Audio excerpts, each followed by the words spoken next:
High বন্ধুরা, তোমরা সবাই কেমন আছো? আশা করি সবাই ভালো আছো।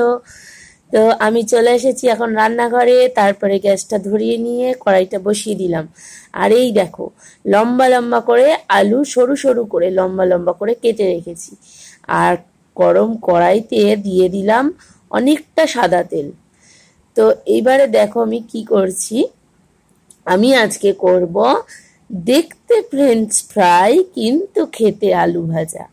তো বড়মশাই বলেই দিয়েছে আলুটা যেন আলু ভাজার মতনই খেতে হয়, অন্যরকম যেন খেতে না হয়। তাই এই দেখতে আবার ছেলে বলে দিয়েছে আমি ফ্রেঞ্চ ফ্রাই টাইপের আলু ভাজা খাবো। তো ঠিক আছে, চলো, যেরকম কথা সেরকমই কাজ। তাই চলে আসলাম দেখতে ফ্রেঞ্চ ফ্রাই খেতে আলু ভাজা। তো আমি লম্বা লম্বা করে কাটা আলুগুলোকে ওই সাদা তেল গরম হয়ে গেছিল তার মধ্যে দিয়ে দিয়েছি। তো তার মধ্যে এবারে পরিমাণ মতো হলুদ গুঁড়ো দিয়ে দিলাম।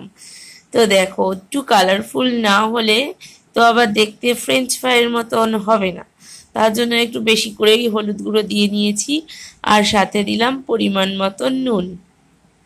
তো আর কোনো কিছু দেওয়ার নেই।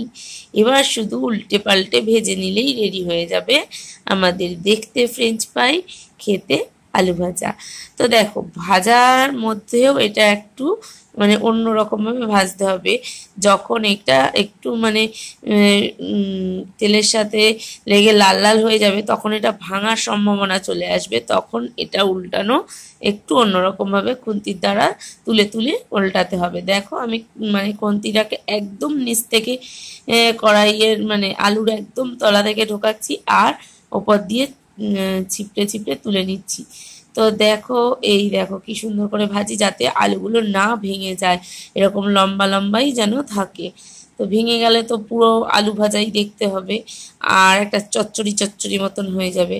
তাই এইটা যে উল্টে পাল্টে খুন্তির মাধ্যমে যে ভাজাটা, এটাই হচ্ছে আসল। তো দেখো, তোমরা এরকম করে বাড়িতে দেখতে ফ্রেঞ্চ ফ্রাই অথচ খেতে আলু ভাজা তোমরা একটু বানিয়ে খেও। আমি জানি সোজাই রান্না একটা, এটা সবাই তোমরা পারবে, কিন্তু আমার মনে হলো যে একটুখানি আমি তোমাদেরকে এই ধরকম সোজাই একটা রান্না আজকে দিই। তো কি করব, তাই এইটা তোমাদের জন্য আজকে থাকলো। তো দেখো, খেতে কিন্তু হেভি সুন্দর হয়েছিল। অনেকটা মানে ঘি আলু ভাজা যেরকম লাগে খেতে ওই রকম টাইপের হয়েছিল, কিন্তু আমি ঘি একটু ব্যবহার করিনি।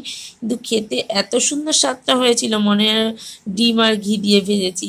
এত সুন্দর গন্ধটা বেরোচ্ছিল, জানি না কেন, খুব সুন্দর লেগেছিল। আর তোমরা কিন্তু এটা সাদা তেলেই ভাজবে, না হলে ভাল লাগবে না। তো আজকের মতো আসি, টাটা।